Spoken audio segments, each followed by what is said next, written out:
검찰의 이재명 당대표 표적 수사가 도를 한참 넘고 있습니다. 경기도청 압수수색을 지난 2월 22일부터 무려 2주 이상 계속하고 있고 심지어 도청에 아예 상주하면서 압수수색을 하고 있습니다. 이러한 무도한 먼지털이식 강제수사로 인해 극단적 선택을 하는 희생자가 생기고 피해자들이 늘어나고 있는 것이 아닌지 극히 우려스럽습니다. 검찰은 무분별한 수사 권한 오남용을 더 이상 방치할 수가 없는 상황입니다. 형사소송법은 압수수색과 같은 강제처분은 임의수사로는 목적을 달성할 수 없는 경우에 한해 증거의 수집과 보존을 위해 불가피한 최소한의 범위에서만 할 수 있다고 규정합니다.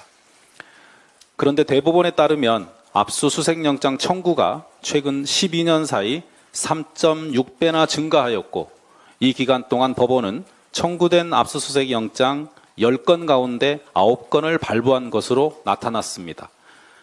더욱이 디지털 정보에 대한 압수수색이 급격히 증가함에 따라 사생활의 비밀과 자유, 표현의 자유, 정보에 대한 자기결정권 등 헌법이 보장한 국민의 기본권을 침해할 우려도 커지고 있습니다. 이러한 문제점을 고려하여 대법원은 지난달 3일 압수수색영장 심사 실질화를 위한 형사소송 규칙 개정안을 입법 예고했습니다.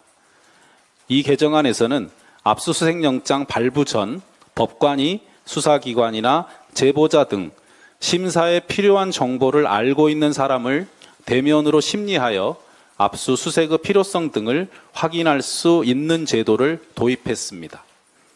또 전자정보에 대한 영장 청구서의 기재사항에 구체적인 집행계획을 기재하도록 하고 압수수색 영장 집행 시 피의자 등의 의견 진술권 등 참여권을 강화하는 내용 등도 포함하고 있습니다.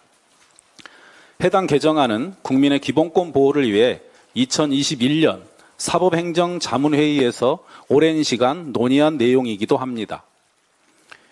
검찰 등 수사기관에서는 이번 개정안에 대해 수사의 밀행성과 신속성에 심각한 차질이 생긴다며 반발하고 있습니다. 하지만 수사기관들은 인권보다 수사 편의를 우선하고 헌법에 반하여 과도하게 압수수색 영장을 청구한 그동안의 잘못된 관행과 이로 인한 국민 인권 침해에 대해 먼저 반성하고 성찰해야 할 것입니다. 지난 1997년 구속영장 실질심사가 도입될 때도 검찰의 반발이 컸지만 제도 도입 이후 구속영장 청구는 꾸준히 감소세를 보이고 있으며 지금은 인권중심 법치국가에서 너무도 당연한 제도로 받아들여지고 있습니다. 대법원은 이번 개정안에 대해 오늘까지 각계 의견 수렴 절차를 마무리하고 최종 내부 검토에 돌입할 계획이라고 합니다. 수사기관의 편의보다는 국민의 생명과 인권 보호가 우선되어야 합니다. 검찰 등 수사기관은 게으름과 무능력을 감추기 위한 수사 편의주의와 기득권 유지를 위해 제도 도입 취지를 왜곡하고 사법부 진위를 공격하는 것을 중단해야 합니다.